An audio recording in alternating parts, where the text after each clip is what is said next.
नमस्कार, जय भारत। कैसे हैं आप लोग। आज हम बात करने वाले हैं सेट थ्योरी के बारे में। बड़ा ही इंटरेस्टिंग सा चैप्टर है, बहुत ही इंपॉर्टेंट चैप्टर है, मैथ्स का सबसे पहला चैप्टर है। तो किसी ने रिक्वेस्ट किया था कि मैथमेटिक्स पे भी आप वीडियोस बनाइए, तो जरूर क्यों नहीं। तो चलिए शुरू करते हैं। जय महाराज जी का नाम लेते हुए, JMJ कमेंट करते हुए शुरू करते हैं। यार सेट थ्योरी जो चैप्टर है, एक बार मैं देख लूँ कि आपको ये पॉइंट शायद नहीं दिख रहा होगा, इसके नीचे से हमें लिखना होगा। कल परसों से प्रयास किया जाएगा कि ये भी आपको चीज़ें क्लियर हो जाए। अब देखिए, सेट थ्योरी जो है ना, सेट थ्योरी बेसिकली सेट होता क्या है भाई, ये पहले समझा जाए कि सेट होता क्या है। तो देखो दोस्तों, सेट होता है एक well defined collection of distinct object. ठीक है, अब आपको लग रहा होगा कि भाई हमें तो पता है, नीचे में इस तरीके से लिखा हुआ डेफिनेशन बोल दिया। नहीं मर्दवा, समझिए बात को। सेट का मतलब क्या होता है, it is a well defined, देखून दादा, अरे भाई डिफाइंड का स्पेलिंग क्या है, यही दिक्कत है ऑनलाइन पढ़ाई का, समझे। हाँ देखिए, तो it is a well defined collection of distinct objects. दो शब्दों पर गौर करना है, distinct objects. It is a well defined collection of distinct objects. Well defined का अर्थ क्या हुआ, what is the meaning of well defined. Well defined का मतलब यह हुआ कि यदि मैं कहता हूं, यदि आपसे कोई पूछे या मुझसे कोई पूछे भाई कि इस दुनिया में, पूरे वर्ल्ड में सबसे बेस्ट एक्टर्स के नाम बताइए, सबसे 5 बेस्ट एक्टर्स के नाम बता दीजिए, तो मैं कहूंगा भाई साहब अक्षय कुमार, विद्युत जायसवाल, धनुष, विजय देवराकोंडा और भाई रॉकिंग स्टार यश। अब हो सकता है मैं किसी फिरंगी से पूछूं कि भाई बताओ, तो वो कहेगा क्रिस एवंस, वो कहेगा क्रिस हेम्सवर्थ, वो कहेगा RDJ, वो कहेगा ये टॉम हॉलैंड, वो कहेगा कोई और फलान ढिंकान। अब हो सकता है मैं मोहल्ले वाली आंटी से पूछूं कि भाई सबसे बेस्ट हीरो के नाम बताइए 5, तो वो कहेंगे ऋतिक रोशन, वो कहेंगे शाहरुख खान, वो कहेंगे अजय देवगन, वो कहेंगे हमारे गली के मोहल्ले में जो नाटक करता है वो रमेश चाचा। अलग अलग नाम हो सकता है भाई।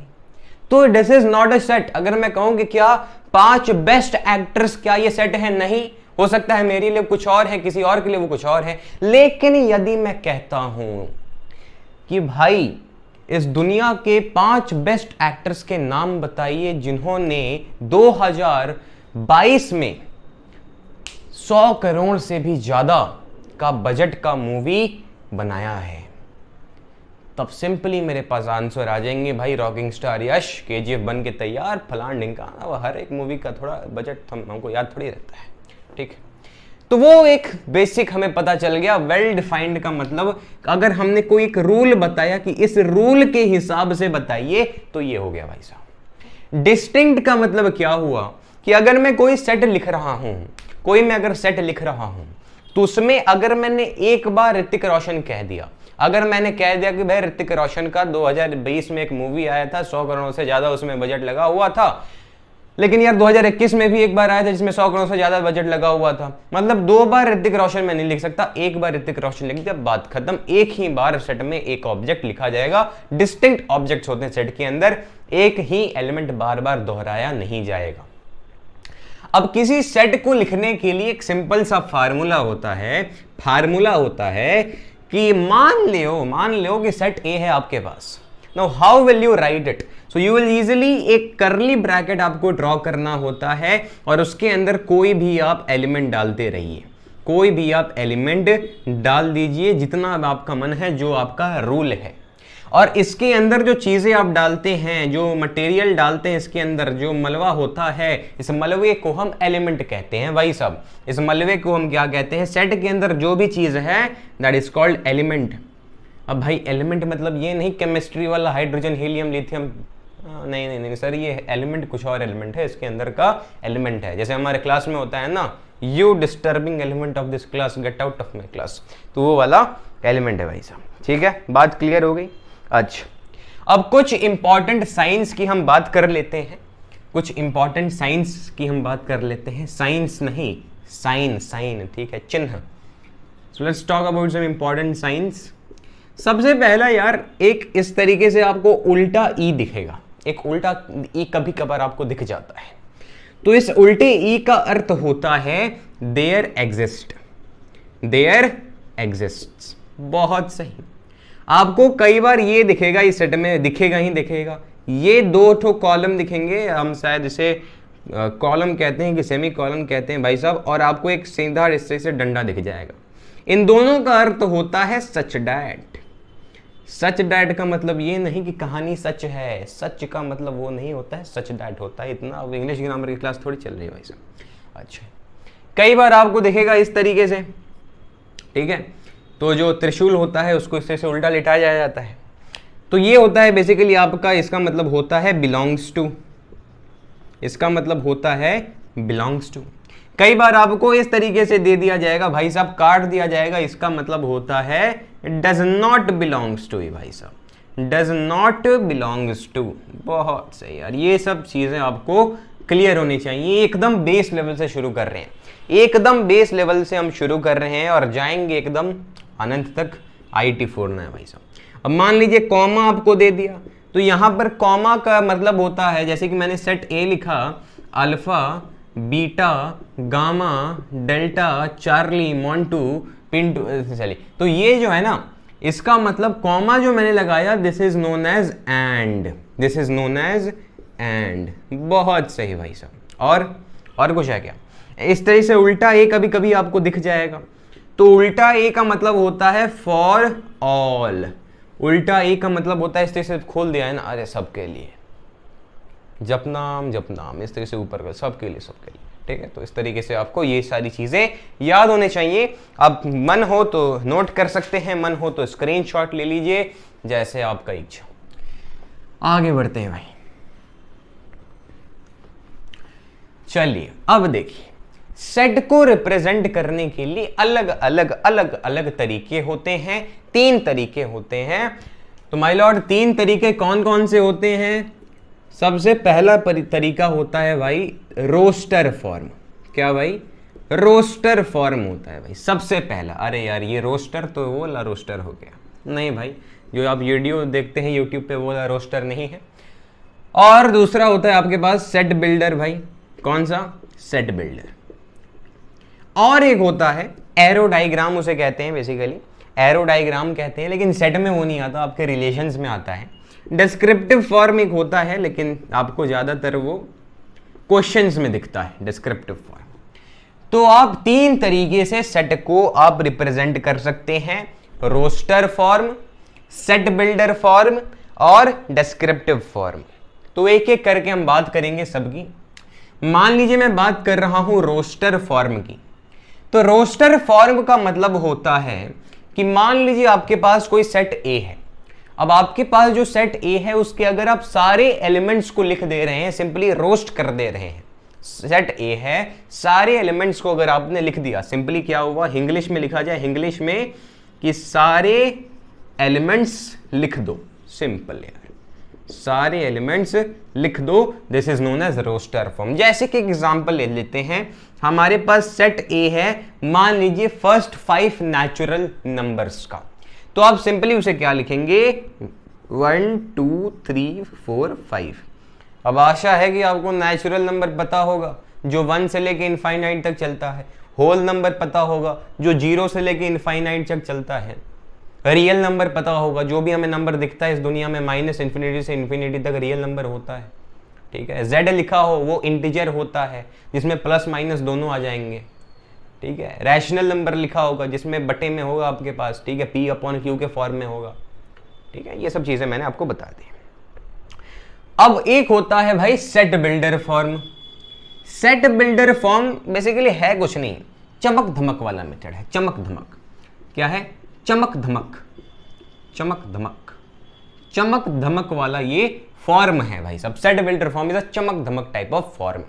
इसमें मान लीजिए फर्स्ट 5 नेचुरल नंबर्स को इसमें मैं कैसे लिखूंगा कि सेट ए, ठीक है, इज सच दैट, हाँ भाई, set A is such that, ठीक है। यहां पर आप देखिए सेट ए आपका कुछ इस प्रकार से होगा कि इन एलिमेंट्स को मैं मान लूंगा x, इन एलिमेंट्स को मैं मान लूंगा x।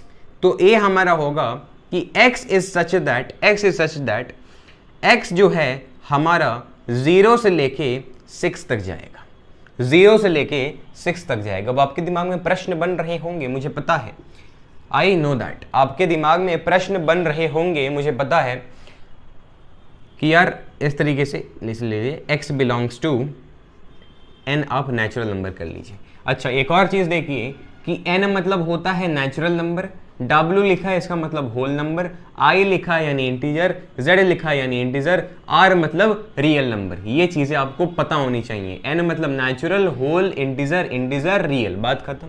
अच्छा तो इसी चीज़ को मैंने सेट बिल्डर यानी चमक धमक के तरीके में मैंने इसे इस तरीके से लिख लिया भाई साहब, इस तरीके से लिख दिया। अब आपके दिमाग में प्रश्न आएगा कि मैंने इसे इस तरीके से ही क्यों लिखा, कि x जो है 0 से लेके 6 तक क्यों है। अरे जाहिर सी बात है यार, 0 से लेके 6 तक है यानी 0 नहीं है और 6 भी नहीं है, मानी 1 2 3 4 5 है, और x जो है वो नेचुरल नंबर है यानी 1.5 1.3 नहीं होगा, हमारे पास नेचुरल नंबर रहने वाला है। अब इसे आप एक और तरीके से लिख सकते हैं कि ये हमारे पास कुछ ऐसा है कि x इज सच दैट -100 से लेके x जो है हमारे पास 5 तक जा रहा है, और यहां पर आप लिख देंगे कि x belongs to natural number. अब बताओ यार इसमें भी क्या कोई दिक्कत है, -100 से लेके x जो है 5 तक जा रहा है। अब आपके दिमाग में एकदम उथल पुथल मची गया कि यार -100 ये क्या माजरा चल रहा है। अरे यार ये कंफ्यूज करने के लिए है, यहां पर लिखा हुआ है कि x एक नेचुरल नंबर है। इसका मतलब नेचुरल नंबर कहां से स्टार्ट होता है, 1 से इंफिनिटी तक, तो यार काउंट भी तो 1 से ही होगा, यानी 1 2 3 4 5, और यहां पर 5 इंक्लूडेड होगा। क्यों? क्योंकि इसका मतलब होता है इक्वल्स टू। इसीलिए एक बेसिक मैथमेटिक्स का लेक्चर जरूरी होता है। अगर आप रिक्वेस्ट करेंगे तो ये सारे जो कंफ्यूजन्स होते हैं ना थोड़े थोड़े सारे उसमें क्लियर हो जाएंगे। मॉड्यूलस वगैरह, लोगारिथम का भी एक चैप्टर वैसे आएगा, आपके पास टॉपिक आएगा, तो वो हम उसमें क्लियर कर लेंगे। ये चीज हमें क्लियर होगी भाई सेट बिल्डर फॉर्म क्या होता है। एक और तरीका होता है जिसे हम एरो डायग्राम बाद में जाके पढ़ते हैं, विजुअल फॉर्म होता है जो आप बाद में पढ़ेंगे अच्छे से इसी चैप्टर में, झोले वाला मेथड उसे हम कहते हैं। एक झोला बनाइए, सारे एलिमेंट्स उस झोले में डाल दीजिए, विजुअल फॉर्म कहते हैं। आंखों के सामने हमें दिखता होता है कि इस झोले के अंदर, इसे हम कहते हैं कि ये सेट ए है, इस सेट ए के झोले के अंदर सारे एलिमेंट्स हमने डाल रखे। अच्छा अब हम बात करते हैं भाई डिस्क्रिप्टिव फॉर्म एक बचा। तो डिस्क्रिप्टिव फॉर्म बेसिकली क्या है ना कि आपको क्वेश्चन में लिखा जाएगा, क्वेश्चन में बोल दिया जाएगा, डिस्क्रिप्शन दे दिया जाएगा कि there is a set A in which x belongs to natural number and x is between 1 and 5, मतलब 1 से लेके 5 तक आपका x है भाई, ठीक है। अब मान लीजिए एक क्वेश्चन दिया मैंने आपको, एक क्वेश्चन मैंने आपको दिया, ठीक है।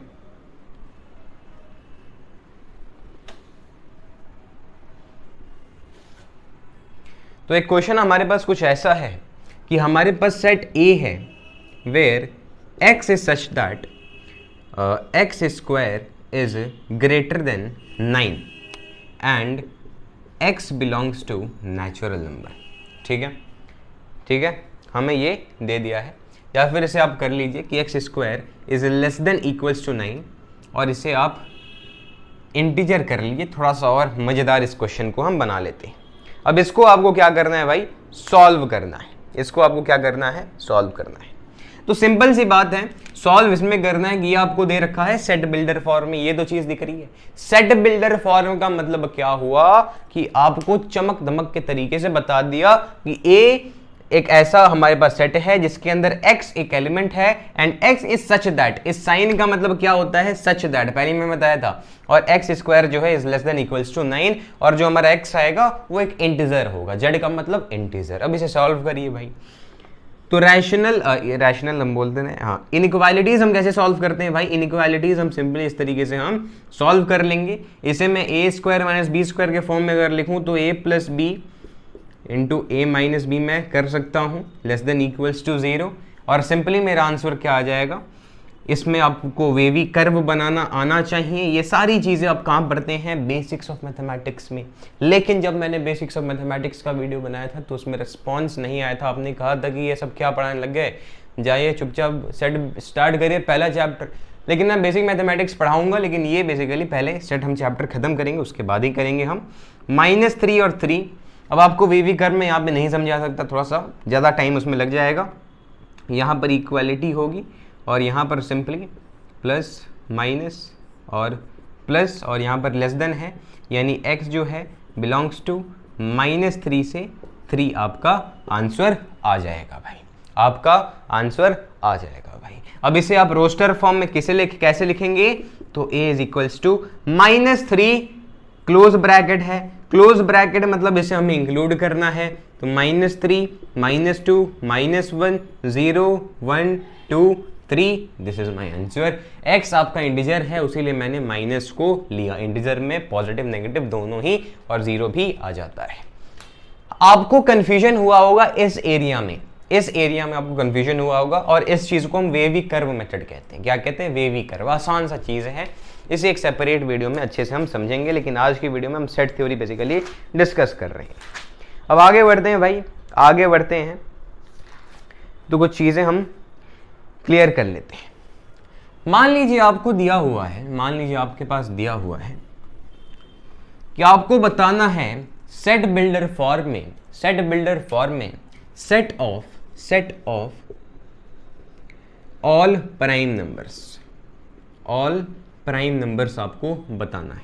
कैसे बताएंगे? तो मान लीजिए हमारे पास सेट ए है, तो इसमें मैं प्राइम नंबर सबसे पहले कौन सा लिखूंगा? 2 3 5 7 11 13, करते करते करते करते आप चलते जाइए। यहां पर ये नहीं कि इन्फिनिटी बना दिया, नहीं भाई साहब, अब बस डॉट डॉट डॉट 3-4 डॉट दीजिए, उसके बाद ब्रैकेट अपना क्लोज कर लीजिए। और इसमें मजे की बात ये है ना कि 2 is the only even prime number. ये मजे की बात है भाई साहब। एक ही हमारे पास इवन प्राइम नंबर है जो कि है 2, बाकी सारे क्यों नहीं प्राइम है? क्योंकि बाकी सारों को 2 हमें मार के खा जाता है।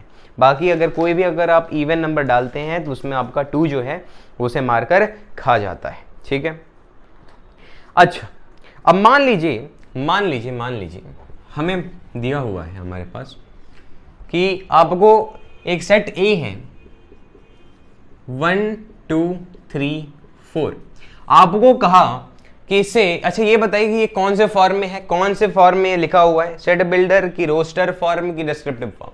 तो जाहिर सी बात है अगर सारे एलिमेंट्स हमें पूरे लिख दिए गए हैं तो इसका मतलब होता है कि ये हमें रोस्टर फॉर्म में दिया हुआ है। आपसे कहा कि इसे सेट बिल्डर फॉर्म में लिखिए, इसे सेट बिल्डर फॉर्म में लिखिए। अब इसे सेट बिल्डर फॉर्म में मैं ऐसे भी लिख सकता हूं कि as is equals to alpha.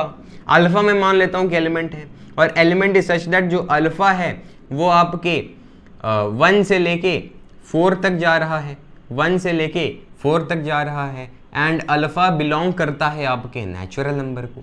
आप इस तरीके से लिख सकते हैं, और आप इस तरीके से भी लिख सकते हैं कि ए आपका मान लीजिए बीटा है, और बीटा इज सच दैट कि बीटा जो है आपका -9 से लेके आपका चल रहा है 4 तक, या फिर आपका चल रहा है 5 तक, and beta is a natural number. इस तरीके से भी कहा जा सकता है।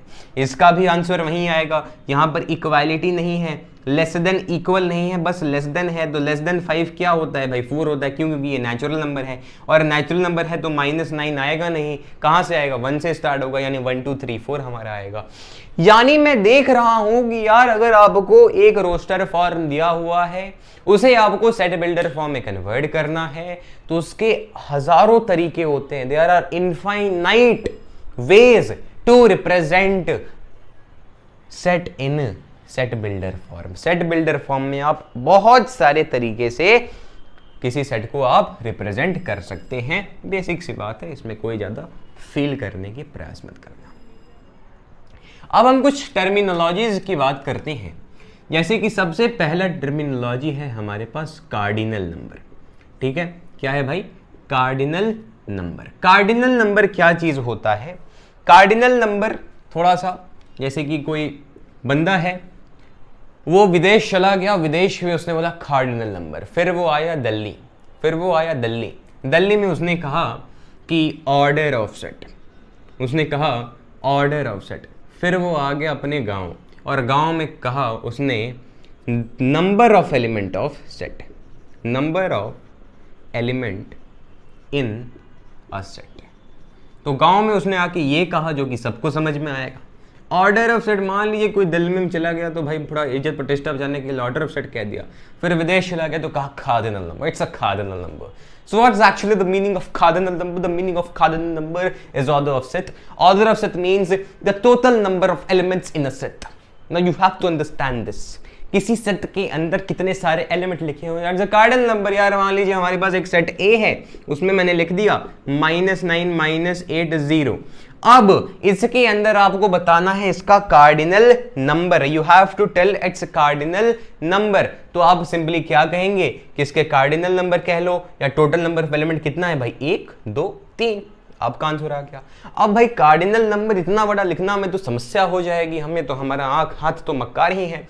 तो इसको हम डिनोट कर देते हैं नंबर ऑफ एलिमेंट से, और इसके ब्रैकेट में हम लिख देंगे किसी एक सेट का नाम. मतलब जिस सेट के नंबर ऑफ एलिमेंट की मैं बात कर रहा हूं उस सेट को इस ब्रैकेट के अंदर मैं लिख दूंगा यार, number of element of set ए. याद रहेगी बात. इसको एक और तरीका होता है रिप्रेजेंट करने का, ओए ओए ओए ओए ओए ओए या. मतलब ओ से क्या हुआ भाई, जीरो नहीं होता है ऑर्डर ऑफ सेट. लेकिन बेसिकली आपको दिखेगा किताबों में यही.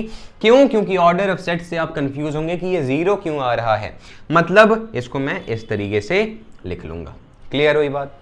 क्लियर हुई बात. अब मान लीजिए आपको मैंने दे दिया कि B इज अ सेट जिसमें beta is such that beta आपके -15 से लेके आपके पास 5 तक है मान लो, और इसमें आपको दे दिया कि beta belongs to whole number. W का मतलब होता है होल नंबर. बताइए आपको बताना है number of element in set B. बोले तो कार्डिनल नंबर. आपको ऐसे चिंदू सवाल कहीं दिख जाएंगे, एक्सरसाइज 1.1 2.1 जो भी है NCERT का. बाकी सारे बोर्ड्स यहाँ पर कवर होंगे भाई. जेई का सिलेबस कवर हो रहा है, बोर्ड्स का चिंता छोड़ दो. ठीक है, तो बताइए नंबर ऑफ एलिमेंट भाई होल नंबर. तो जाहिर सी बात है इसमें अगर मैं इसको रोस्टर फॉर्म में लिखूं, मैं लिख रहा हूं वरना आगे से अब दिमाग में होगा चीज. तो रोस्टर फॉर्म में आप लिखेंगे 0 1 2 3 4 5. बहुत सही भाई. कितने एलिमेंट्स आए देख लो यार, 1 2 3 4 5 6. तो कार्डिनल नंबर 6 आ गया. ऑर्डर ऑफ सेट मेरे पास 6 आ गया. Number of element in set B हमारे पास 6 आ गया. बात सही है भाई. अब हम बात करते हैं टाइप्स ऑफ सेट. ठीक है, आज का लेक्चर काफी लंबा हो सकता है. ठीक है, प्रयास करेंगे जितना ज्यादा हो सके हम इस टॉपिक को कवर कर लें भाई. तो अब बात करते हैं टाइप्स ऑफ सेट, क्योंकि बेसिकली आसान चीज है ना, तो आसान चीज में एक ही में खत्म करो खेला. तो टाइप्स ऑफ सेट में सबसे पहला चीज आता है भाई एम्प्टी सेट. तो एम्प्टी सेट को हम कहते हैं नल सेट. ठीक है, नल एंड वर्ड में लिख रहा था. ठीक है, तो नल सेट, एम्प्टी सेट कह लो या नल सेट कह लो. अच्छा, अगर कोई सेट एम्प्टी है तो उसे हम डिनोट करते हैं फाई से. कैसे? अब कई लोग इसे FI भी लिखते हैं. ठीक है, तो लिखने दीजिए, तो मैं फाई कहूंगा भाई. कई लोग FY भी लिखते हैं फाई, कोई दिक्कत नहीं. तो एम्प्टी सेट को हम डिनोट करते हैं फाई से. बेसिकली फाई का मतलब होता है कुछ नहीं. इल है पूर्णा रसगुल्ला. ठीक है भाई, मतलब फाई मैंने लिखा, इट मीन्स इल है, इधर कुछ नहीं है जी. इसका मतलब यार इसके अंदर कुछ नहीं है. अच्छा, मैं अगर आपसे बोलूं कि यार इसके अंदर मैंने 0 लिखा या फिर इसके अंदर मैंने 5 लिखा, लो भाई अब आपको बताना है, मैंने आपको दे दिया, आपको ट्रू एंड फॉल्स बताना है कि इज अ एम्प्टी सेट,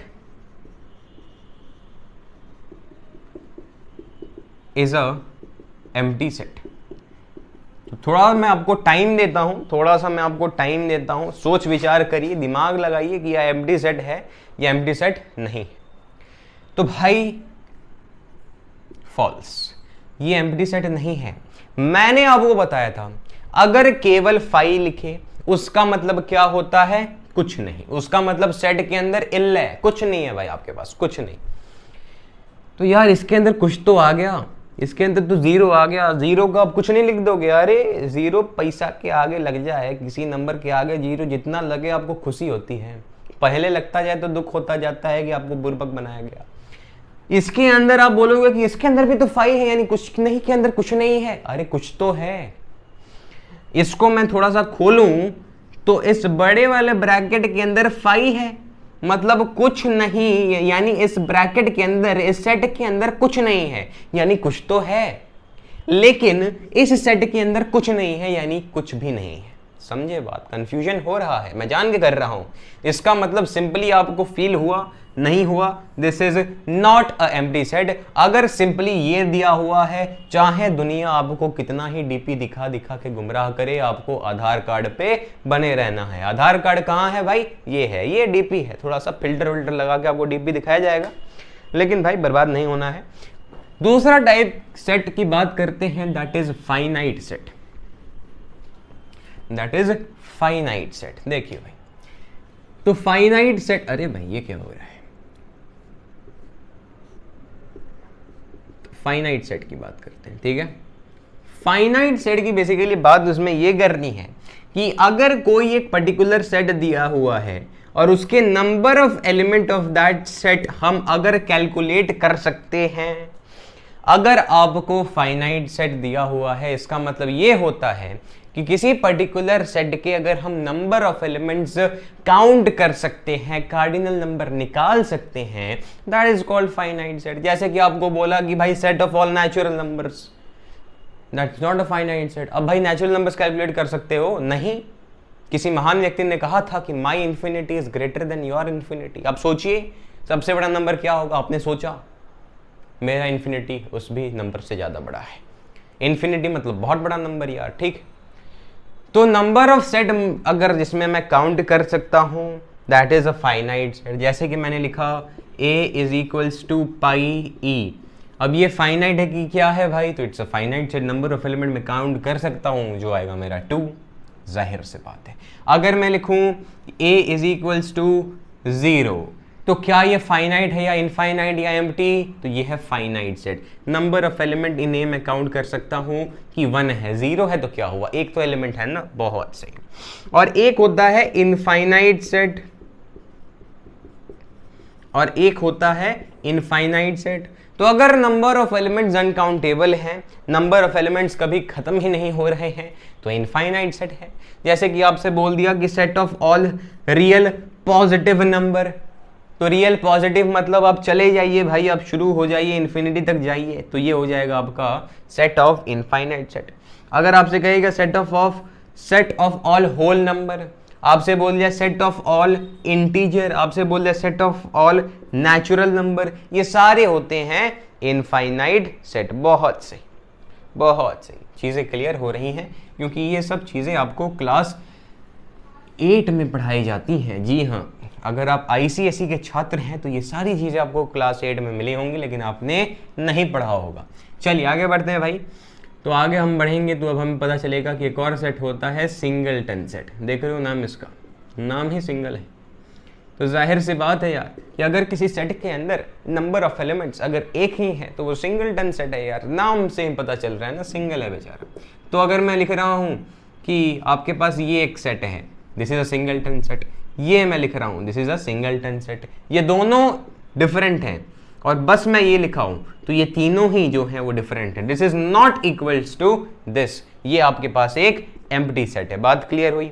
बात क्लियर हुई? अच्छा आगे बढ़ते हैं भाई, आगे बढ़ते हैं। मान लो आपके पास एक क्वेश्चन है। अच्छा चलिए, अभी और सेट है आपके पास। एक होता है आपके पास इक्विवेलेंट सेट, ठीक है। तो थोड़ा सा चीज़ है, लेकिन अगर आप इसे आप लिखते चले जाएंगे, समझते चले जाएंगे, वैसे समझने वाली कोई ज़्यादा चीज़ नहीं है, तो हो जाएगा काम। इक्विवेलेंट सेट का मतलब ये होता है कि अगर मैंने लिखा 3,1, ठीक है, अगर मैं लिखा 3,1 और मैंने लिखा 1,3 यार, ये है इक्विवेलेंट सेट। या फिर मैंने लिखा 9,99, ये जो है यार ये इक्विवेलेंट सेट है, इक्वल नहीं, ये जो है वो इक्विवेलेंट सेट है। अर्थात ये हुए कि अगर number of element of set A is equals to, मान लो ये सेट ए है, assume that is set A and this is set B. So if number of element of set A is equals to number of element of set B, then they are known as equivalent set. अगर मैंने लिखा कि 3,1 और 9,9 99, तो इसमें number of element इसमें भी 2 है, नंबर ऑफ एलिमेंट इसमें भी 3 है, ऐसा 2 है, तो ये क्या है भाई, इक्विवेलेंट आपके पास सेट है। अब उसी में एक है आपके पास इक्वल सेट, उसी में एक है आपके पास इक्वल सेट, ठीक है। तो बेसिकली इक्वल सेट क्या है, अगर number of element of set A is equals to number of element in set B and all the elements of set A are equals to all the elements of set B, then it is known as equal set. Basically अगर मैंने लिखा 3,1 और मैंने लिखा 1,3, they are equal set, they are equal set. मैं कह सकता हूं कि ये दोनों ही सेट इक्वल सेट होते हैं। आगे जाके जब आप रिलेशन एंड फंक्शन चैप्टर पढ़ेंगे तो उसमें एक ऑर्डर्ड एंड अनऑर्डर्ड पेयर आएगा, तो वो पहले से मैंने आपको हिंट कर दिया। जैसे कि आपको बोला पाई कॉमा ई, आपके पास एक सेट है और आपको ई कॉमा पाई दे दिया, तो ये क्या है भाई, इक्वल सेट है। बोले तो नंबर ऑफ एलिमेंट भी बराबर और सारे एलिमेंट भी बराबर, जाहिर से बात है ना, सही है भाई। तो एक हमने स्टेटमेंट बनाया, एक हमने अपना स्टेटमेंट बनाया चिंदू सा, कि all equal sets are equivalent set but all equivalent sets are not equal set. याद रहेगी बात, ठीक है। चलिए भाई, अब हम क्या बात करेंगे। अब मान लीजिए बहुत सही एक हमारे पास सवाल है, एक यही इक्वल इक्विवेलेंट सेट के ऊपर हमारे पास एक छोटा सा सवाल है, एनसीईआरटी में कहीं आपको कूदता उदता नजर आ जाएगा।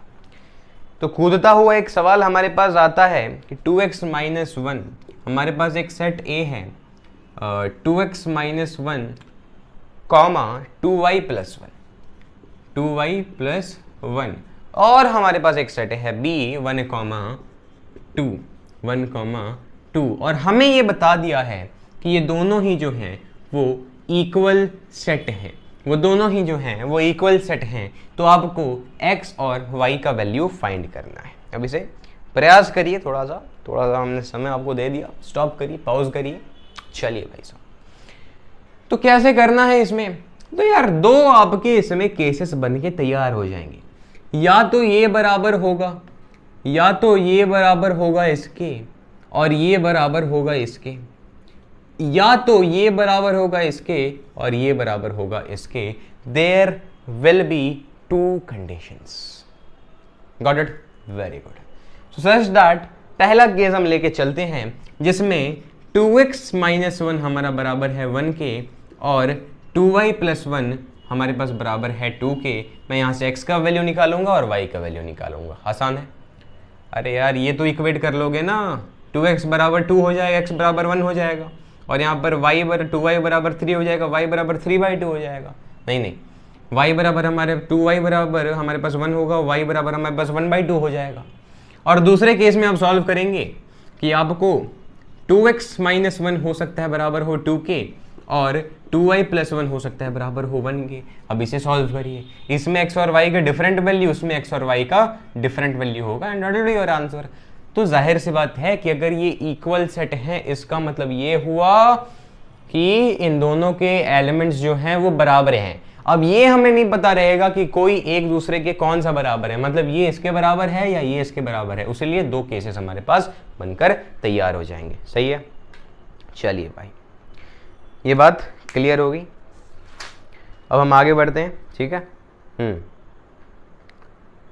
तो अब बात करते हैं हम सबसेट के बारे में, ठीक है। सबसेट के बारे में हम बात करते हैं।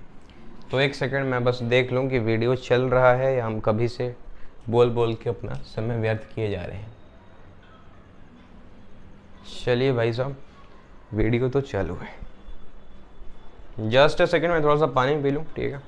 आप भी ब्रेक लीजिए।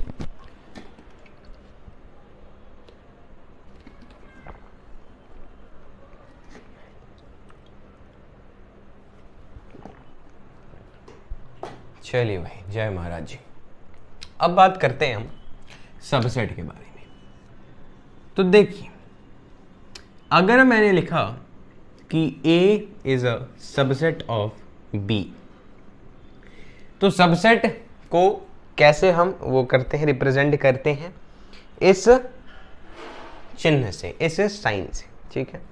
इसका मतलब इसे हम रीड कैसे करेंगे, इसे हम कैसे रीड करेंगे कि A is a subset of B, A B का सबसेट है। इसका मतलब क्या हुआ कि A के सारे एलिमेंट्स, A के सारे एलिमेंट्स, अब मैं इसमें शुद्ध हिंदी नहीं लिख रहा हूं क्योंकि कई ऐसे भी जनता है जिसे कंप्लीट हिंदी में थोड़ी सी दिक्कत है, ठीक है। So it means that A के सारे एलिमेंट्स B में होंगे, A के सारे एलिमेंट्स B में होंगे, A के सारे एलिमेंट्स B में होंगे। इसका सिंपल सा मतलब ये, क्लियर। जरूरी नहीं कि B के सारे एलिमेंट A में हो, नहीं, A के सारे एलिमेंट B में होंगे। तो इसको मैं क्या कहूंगा कि A हमारे पास सबसेट है, तो B क्या है, तो B हो जाएगा हमारे पास सुपर सेट, B हमारे पास हो जाएगा सुपर सेट। अब आपको एनसीईआरटी में ना ये जो नीचे अंडरलाइन दिया हुआ ना, ये क्या कहेंगे, हाँ वो लाइन आपको नहीं दिखेगा एनसीईआरटी में, बस ये है, लेकिन नहीं, गलत है, देख रहे हो, डायरेक्ट तो ठीक है, ऐसा कोई बात नहीं है।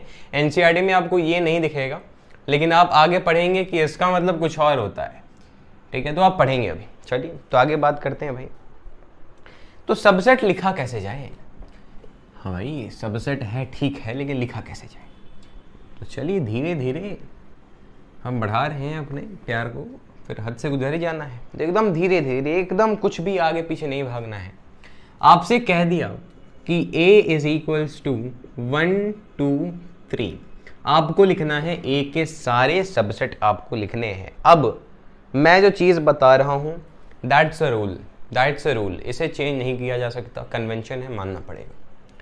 तो इसके सबसेट में कैसे लिखूंगा, इसके मैं सबसेट लिखूंगा, सबसे पहला किसी भी एलिमेंट का सबसेट, सबसे पहला जो सबसेट होता है वो होता है फाई। वो क्या होता है, फाई, वो क्या होता है, फाई, ठीक है, बहुत से, ये रूल है। फिर अब देखिए क्या होता है, फाई होता है। फिर अब देखिए भाई, सबसे पहला हमारे पास फाई होगा, दूसरा सबसेट क्या होगा, 1 होगा। अब यहां पर आप देख सकते हैं ना, मतलब मैं इस A में से ही एक एक पार्ट निकाल रहा हूं, पहले 1 होगा, फिर 2 होगा, फिर 3 होगा, ठीक, फिर 2 होगा, फिर 3 होगा, ठीक है। अब क्या, उसके बाद 1 2 होगा, इसके पार्ट्स आपको लेने हैं, 1 3 होगा और 2 3 होगा। और पहला ये नियम आपको क्लियर हुआ कि किसी भी सेट का सबसेट पहला 5 होता है, और दूसरा जो सबसेट है, मानो या ना मानो, खुद सेट इटसेल्फ होता है, खुद सेट इटसेल्फ होता है। मतलब किसी एक सेट का सबसे पहला जो सबसेट है वो एम्प्टी सेट होता है, और आखिरी या फिर कह लो दूसरा जो सबसेट है वो सेट इटसेल्फ है। अरे भाई, मैं आर्यन उपाध्याय हूं, इसका अर्थ क्या हुआ कि मेरा हाथ एक सब पार्ट है मेरी बॉडी का, मेरा आंख एक सब पार्ट है मेरी बॉडी का, जाहिर सी बात है, तो मैं भी तो एक पार्ट हूं मेरी बॉडी का। समझे या ना समझे, बात क्लियर है यार कि ये खुद ही का एक पार्ट है, खुद ही का एक सबसेट है, नाम में ही छुपा हुआ है यार, सेट, ध्यान दे रहे हो ना, तो इसे सेट की फॉर्म में लिखना है, तो ये इसका एक सब पार्ट है, बोले तो सब सेट है। अब मान लो अब हमें पूरा लिखना है नहीं, ठीक है, हमें अगर आपको निकालना है, क्वेश्चन पूछेगा कि आपको नंबर ऑफ एलिमेंट्स निकालने हैं, नंबर ऑफ सबसेट निकालना, एलिमेंट्स नहीं, आपको निकालना है number of subset of A, set ए, ठीक है। तो सेट ए के नंबर ऑफ सबसेट निकालने हैं, तो फार्मूला क्या है, व्हाट्स द फार्मूला, तो भाई फार्मूला यही है कि 2 की power number of element of A आपको कर देना है, एज सिंपल एज दैट। 2 का power number of element of A कर देना आपको, एज सिंपल एज दैट। जैसे कि for this example I am assuming 2 तो रहना है, आपको निकालना है नंबर ऑफ सबसेट। तो नंबर ऑफ एलिमेंट इन आपके पास क्या है, 1 2 3, 3 एलिमेंट्स हैं। कितने सबसेट बन सकते हैं, 8। चेक करिए, 1 2 3 4 5 6 7 8। बात क्लियर होगी, आगे बढ़ते हैं। अब थोड़ा सा स्पीड बढ़ाया जाए, बहुत देर होगी बात। अब देखिए, मान लीजिए उसे जैसे आपको एग्जांपल दे दिया कि 1 2 3 4 1 2 3 4 नंबर ऑफ इसके सबसेट बताइए। तो नंबर ऑफ सबसेट के लिए 2 का power number of element of set ए, यानी 2 का पावर नंबर ऑफ एलिमेंट कितने हैं, 1 2 3 4 यानी 4 यानी 16 सबसेट्स इसके बन सकते हैं। आगे बढ़ते हैं भाई, आगे बढ़ते हैं भाई। बहुत ही आसान सा चीज है, ठीक है। 1-2 बार आप प्रैक्टिस करिए, समझिए, क्लियर हो जाएगी चीजें। अब हम क्या बात करेंगे, अब हम बात करेंगे, मान लीजिए आपको दे दिया, हाँ, आपके पास एक सेट ए है, पाई ई 2, आपके पास 22/8, ठीक है। आपको निकालना है number of subset of A, number of subset of A, number of subset of A. क्या करेंगे, 2 का पावर n ए, यानी 2 का power number of element of ए, 1 2 3 4 16। इतने इसके सबसेट बन सकते हैं, इतने इसके सबसेट बन सकते हैं। आगे बढ़ते हैं। अब एक चीज आता है प्रॉपर सेट, कोई बड़ी चीज नहीं, कोई बड़ी चीज नहीं। प्रॉपर सेट क्या चीज है भाई, तो प्रॉपर सेट का मतलब ये हुआ, प्रॉपर सेट का मतलब ये हुआ कि जब मैं लिख रहा हूं, मान लीजिए हमारे पास सेट ए है 1 2, तो इसके अगर मैं सारे सबसेट लिखूं ऑफ ए, तो क्या आएगा भाई, पहला आएगा 5, दूसरा आएगा 1, ठीक है, फिर 2, बस नहीं, और फिर सेट इटसेल्फ, पहला ये आएगा और फिर ये आएगा, जाहिर सी बात है। तो ये होता है सबसेट, मतलब खुद जो एलिमेंट, खुद जो सेट है वो खुद का एक सबसेट है। लेकिन प्रॉपर सेट का मतलब क्या हुआ, प्रॉपर सेट कह लो या प्रॉपर सबसेट कह लो, बात बराबर है। इसका मतलब ये हुआ कि जिसमें से आप ये माइनस कर दो, यानी ओनली दिस एंड दिस, समझे, यानी जिसमें proper set is the subset of that element excluding itself, अपने को एक्सक्लूड करके बाकी सारा। अब मान लीजिए नंबर ऑफ प्रॉपर सेट निकालना है यार, तो उसमें दिमाग नहीं लगाना। 2 की पावर na जो है आपके पास, 2 की पावर na आपके पास सारा सबसेट आ गया। 2 का पावर na मुझे पूरा सबसेट पता चल गया इसका एक सेट का। अब उसमें से जब मैं एक एलिमेंट हटा दूंगा तो देख लो भाई मेरे पास आ जाएगा, ठीक है।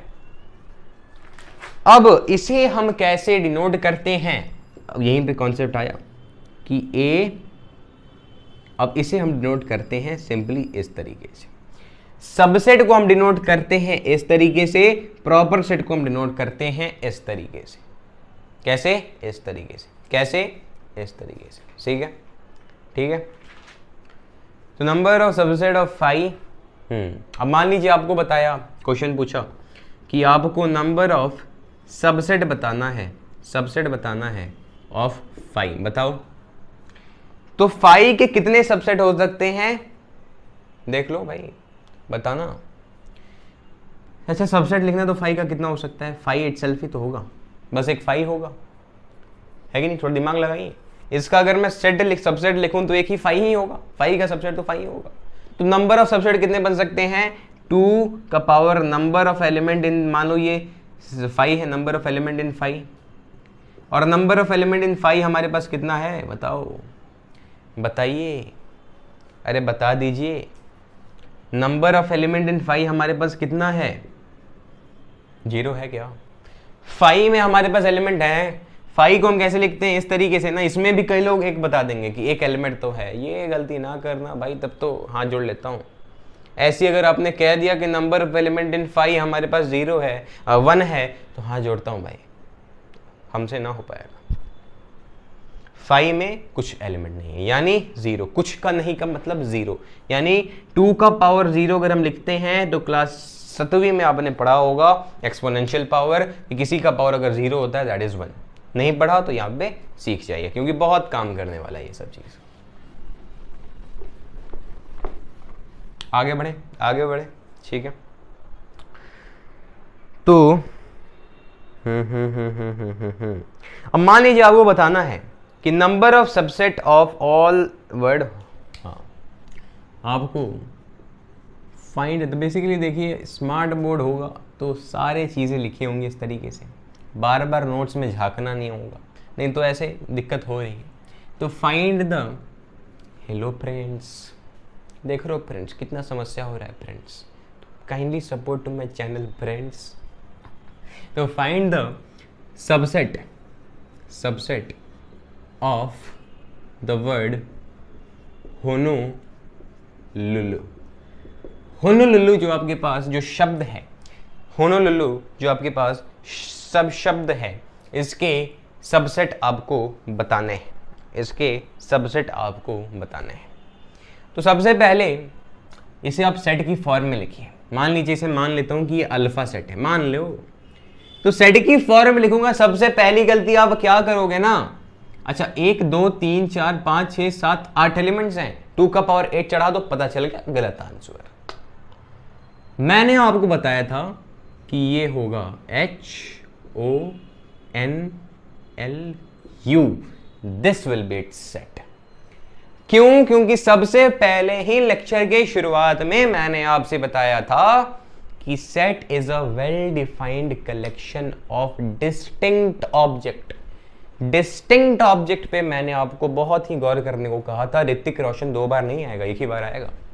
तो यहां पर चाहे कितनी बार O लिखा हो एक ही बार, कितनी बार L लिखा हो एक ही बार, U लिखा हो एक ही बार, ठीक है। क्लियर होगी बात? ठीक है। अब number of element in this alpha कितना आ जाएगा, 1 2 3 4 5, तो 2 की पावर 5 करिए, यानी 32 सबसेट इसके बनकर तैयार हो जाएंगे भाई साहब। अब इसके ऊपर देखिए, आपके पास क्वेश्चन आया हुआ है जेई में, साफ सीधा कूद के क्वेश्चन आ गया जेई का क्वेश्चन। आइए इसी सबसेट के कॉन्सेप्ट पे जेई का क्वेश्चन आइए हम करते हैं। एकदम नोट करूंगा मैं भाई साहब, नोट करूंगा मैं कि सेट ए के पास m एलिमेंट्स हैं। मान लो कि आपके पास एक सेट ए है जिसमें m एलिमेंट्स हैं, पूरा क्वेश्चन नहीं लिख रहा हूं लेकिन काम भर लिख दूंगा। और हमारे पास एक सेट बी है जिसमें n एलिमेंट्स, ठीक है, ठीक है। अब total number of subset of A, अब हमसे बोला, अब शब्द आपको लिखना ही पड़ेगा, क्या करेंगे, वर्ड प्रॉब्लम है। तो total number of subset of A is 112, more than subsets of B, ठीक है, सबसेट्स ऑफ बी। तो आपको द वैल्यू ऑफ mn आपको बताना है। देख रहे हो, सुंदर सा सवाल है, जेई में पूछ दिया गया है। अब यहां पर JMJ पहले आपको कहना है, फिर आपको क्वेश्चन करने का शुरुआत करना है। जय महाराज जी, चलिए शुरू करते हैं। देखिए, तो जेई का सवाल हो, नीट का सवाल हो, जो भी हो, ध्यान दियो भाई। हमें बोला कि हमारे पास सेट ए है जिसमें m एलिमेंट्स हैं, यानी number of element in set A is m। ये बोल रहा है हमें, number of element in set ए हमें बोल दिया m, दिस इज गिवन। ठीक है, एकदम ऐसे लेके जा रहा हूं कि स्कूल में भी लिखोगे तो काम चल जाए आपका। फिर number of element in B आपको दे रखा n, ये बात हमें तो क्वेश्चन में दे दी, ये समझना है। Total number of subset of A, total number of subset हम कैसे निकालते हैं, 2 का power number of element in that set. तो number of subset of A कितने होंगे, 2 का power number of element in A को मैंने लिखा m, इज मतलब equals to 112 more than subsets of B. और सबसेट ऑफ बी हम कैसे लिखेंगे, 2 का पावर NB, यानी n दे दिया हमें। देखो यार,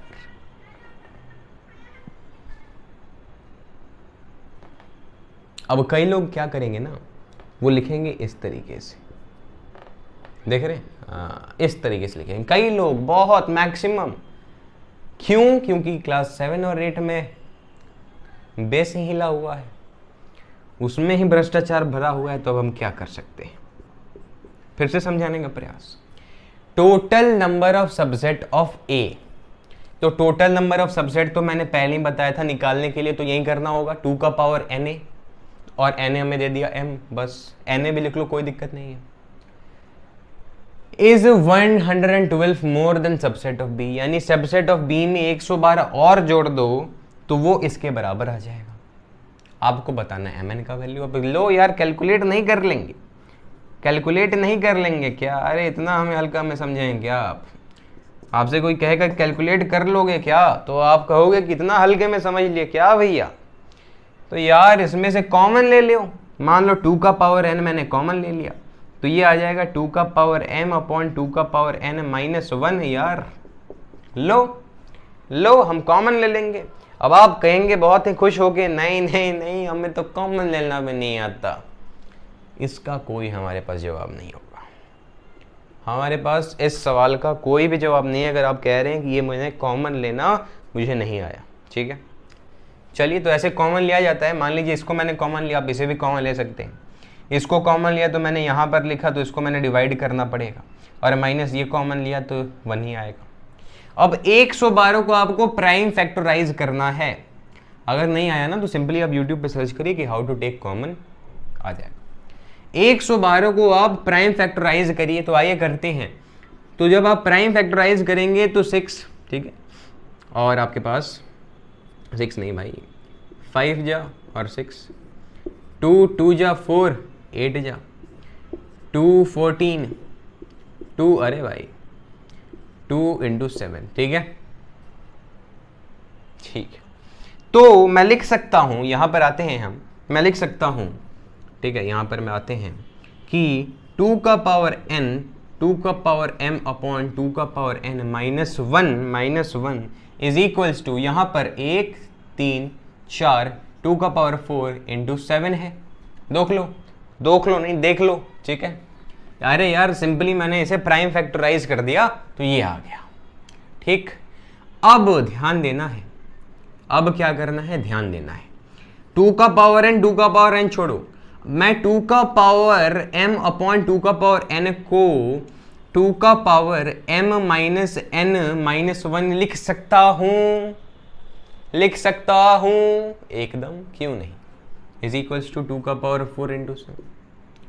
अब ध्यान देना यार, अब थोड़ा सा कॉन्सेप्ट का खेल है यहाँ पर, जो समझ गया आंसर कर दिया। मैं अगर 2 का पावर लूं 3, मेरा आंसर आएगा 8। मैं अगर लूं 2 का पावर 5, उसका आंसर आएगा 32। मैं अगर 2 का पावर 3 माइनस 1 करूं तो उसका आंसर आएगा 7। मैं अगर 2 का पावर 5 माइनस 1 करूं उसका आंसर आएगा 31। क्या आप कुछ समझ पाए? अगर मैं 2 का पावर फलाना ढिंकाना कुछ भी लूं, आंसर मेरा इवन आएगा यार।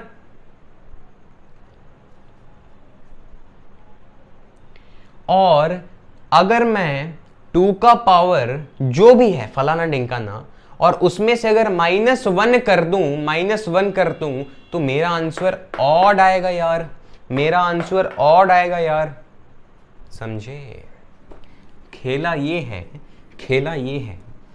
कि 2 का पावर में कुछ भी करूं, ये दोनों बेस बराबर हो जाएंगे। मैं कहूंगा 2 का पावर n बराबर हो जाएगा 2 का पावर 4 से, यानी n बराबर हो जाएगा 4, और 2 का power m minus n minus 1 बराबर होगा 7 के, ऑड के बराबर होगा। क्यों? क्योंकि मैंने पहले ही बता दिया, पावर कुछ भी हो 2 का पावर में वो इवन ही आएगा, लेकिन उसमें से एक अगर माइनस करोगे तो वो ऑड आएगा, और ऑड आएगा तो इजीली हम उसे क्या करेंगे, इक्वेट कर देंगे। क्या करेंगे? इक्वेट करेंगे। क्या करेंगे? इक्वेट करेंगे। ठीक है, तो सिंपली अब कैलकुलेट करिए, 1 उधर भागा 8। अब इस 8 को आप लिख सकते हो 2 का पावर 3, यानी m माइनस एन में लिख सकता हूँ 3। जब बेस सेम होते हैं तो पावर बराबर, यार बेस जब बराबर तो पावर भी बराबर। अब n का वैल्यू मैंने कैलकुलेट करके यहाँ पर रख दिया, m माइनस 4 बराबर 3, यानी m बराबर आ गया हमारे पास 7। अब सिंपली आंसर बताइए m इंटू n का, यानी 4 इंटू 7 का, बोले तो 28 इज द आंसर। जे का क्वेश्चन है ये, सस्ता सवाल नहीं है। क्यों? बच्चे कहाँ फंसेंगे? सबसे पहला तो ये बेसिक जो कि आपको YouTube पे सर्च करने का नहीं पता। दूसरा ये दिमाग वाला जो मैंने बताया कि 2 का पावर कुछ भी हो वो इवन ही आएगा, लेकिन 2 का पावर कुछ भी हो अगर -1 कर दिया तो वो ऑड नहीं आएगा। उस हिसाब से मैंने इस दोनों को इक्वेट कर दिया, आंसर आ गया। अब हम कल आगे की जो चर्चा है वो हम करने वाले हैं, ऑपरेशंस की बात करेंगे थोड़ा सा, ठीक है। प्लास्टिक सर्जरी करेंगे, उसका बढ़िया से पोस्टमार्टम करेंगे, बढ़िया से ऑपरेशन करेंगे सेट के ऊपर अलग अलग प्रकार के। जेई में आए एनसीईआरटी के क्वेश्चन फलान ढिंकान, और 2 लेक्चर्स में हमारा पूरा सेट खत्म हो जाएगा। आपको कोचिंग्स में ना एक ही लेक्चर मिलता है सेट के ऊपर, लेकिन सेट जो चैप्टर है वो कंप्लीटली रिलेशन एंड फंक्शन पे डिपेंडेंट है। रिलेशन एंड फंक्शन चैप्टर से बहुत सारे सवाल आते हैं। 2 साल लगातार आपको रिलेशन फंक्शन पढ़ना है, 11 में भी 12 में भी, उसीलिए सेट चैप्टर एक बेस होता है। तब तक के लिए हम जल्दी मिलेंगे। अगर आपको ये लेक्चर समझ में आया तो कमेंट कर दीजिए, कमेंट कर दीजिए। आपको पता है कि आपको कमेंट करना है, मैंने एक बार लिख देता हूँ। आपको सिंपली कमेंट करना है JMJ JMJ JMJ। चलिए तो जय महाराज जी, चलिए बाय बाय।